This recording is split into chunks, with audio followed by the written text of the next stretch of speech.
അപ്പോൾ നമ്മുടെ ലക്ഷ്യം എന്താണെന്ന് ഓർമ്മയുണ്ടല്ലോ, പറ. ചെന്തോളനി പൂന്തോട്ടത്തിൽ നിന്നും തേൻ ഊറ്റിയെടുക്കാൻ. ഓ, അതൊക്കെ പിന്നെ. ആദ്യം ആ സിംഹത്തിനെ കുത്തി ശരിപ്പെടുത്തണം. ഇനി മേലിൽ അവൻ ഈ നാടിന്റെ പരിസരത്ത് വരാൻ പാടില്ല. ശരി ബോസ്. വലിയ സൂത്രക്കാരനാണെന്നല്ലേ കാക്ക പറഞ്ഞത്? ഏതായാലും ഒന്ന് പരീക്ഷിച്ചു നോക്കാം. ആ, വഴിതെറ്റി ഇവിടെ വന്നതുപോലെ ഒന്ന് അഭിനയിക്കാം. ആ കാക്ക പോയിട്ട് സമയം കുറയായല്ലോ. വിശക്കുന്നുണ്ടോന്ന് ചോദിച്ച് കൊതിപ്പിച്ച് അവന്റെ ഒരു പോക്ക്. ഛേ, വെറുതെ ആശിപ്പിക്കാനായി ഓരോ അലവലാദികൾ വന്നോളും. ഹലോ മിസ്റ്റർ സിംഹം. കൊക്ക്.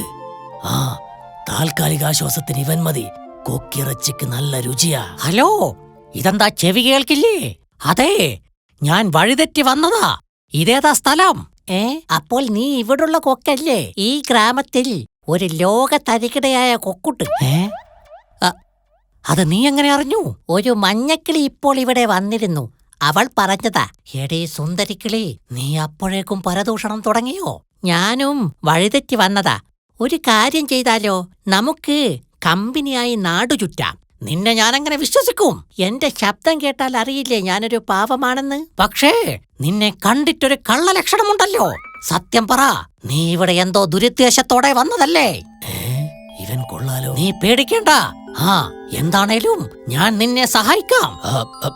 അത് പിന്നെ, സംഭവം നീ പറഞ്ഞത് ശരിയാ. എടോ, മാനിനെയും പോത്തിനെയും ശാപ്പിട്ട് മടുത്തു. കിളിയിറച്ചിയുടെ രുചി അറിയാനാ ഞാൻ ഈ പക്ഷിഗ്രാമത്തിലേക്ക് വന്നത്. ഇത്രയും നല്ല ശബ്ദമുണ്ടായിട്ടാണോ നീ ഉണക്ക ശബ്ദത്തിൽ സംസാരിച്ചത്? കാര്യം കാണാൻ ശബ്ദമൊക്കെ മാറ്റേണ്ടി വരൂ. എന്താ നിന്റെ ഇഷ്ടവിഭവം? എനിക്ക് കൊക്കിറച്ചി വലിയ ഇഷ്ടമാണ്. പണിപാളിയോ? നീ പേടിക്കണ്ട, നിന്നെ ഞാനൊന്നും ചെയ്യില്ല. ഈ ഗ്രാമത്തിൽ ഒരു അലവലാതി കൊക്കുണ്ടല്ലോ, എനിക്കവനെ മതി. പിന്നെ പണിപാളിയോ? നീ അവന്റെ കൂടെ ചങ്ങാത്തം ഭാവിച്ച് അവനെ ഇവിടെ എത്തിക്ക്. ബാക്കി കാര്യം ഞാനേറ്റു. കൊക്കിറച്ചി തന്നെ വേണോ? വേറെ ഏതേലും കിളിയെ നോക്കുന്നതല്ലേ നല്ലത്? എടോ, ബിരിയാണി കിട്ടുന്ന ഹോട്ടലിൽ പോയിട്ട് കഞ്ഞി കുടിക്കുന്നത് മോശമല്ലേ? ഈ ഗ്രാമത്തിൽ ഏറ്റവും രുചികരമായ ഇറച്ചിയുള്ളത് കൊക്കിനാണ്. പിന്നെ നിനക്ക് നിർബന്ധമാണെങ്കിൽ വേറെ കിളിയെ ശാപ്പിടാം. സമാധാനമായി. പക്ഷേ കൊക്കിനെ അകത്താക്കിയ ശേഷം. എടാ ദുഷ്ടാ, നീ എന്നെയായിരുന്നോ പ്രധാനമായും ലക്ഷ്യം വെച്ചിരുന്നത്? ഇവനെ അങ്ങ് കൊന്നാലോ? അല്ലെങ്കിൽ വേണ്ട, കാട്ടുജയിലിൽ പോകേണ്ടി വരും. എന്തോന്നടേ ഇത്ര ചിന്തിക്കാൻ? ഒന്ന് സഹായിക്ക്. നമ്മളൊക്കെ വരുത്തന്മാരല്ലേ. വരുത്തന്മാർക്ക് പരസ്പരം കൂറുവേണം. നീ കണ്ണുപൂട്ടി തിരിഞ്ഞു നിൽക്ക്. കണ്ണു തുറക്കുമ്പോഴേക്കും കൊക്കിനെ ഞാൻ ഇവിടെ എത്തിക്കാം. ഡേയ്, വേഗം വേണം. ഇതുതന്നെ പറ്റിയ അവസരം.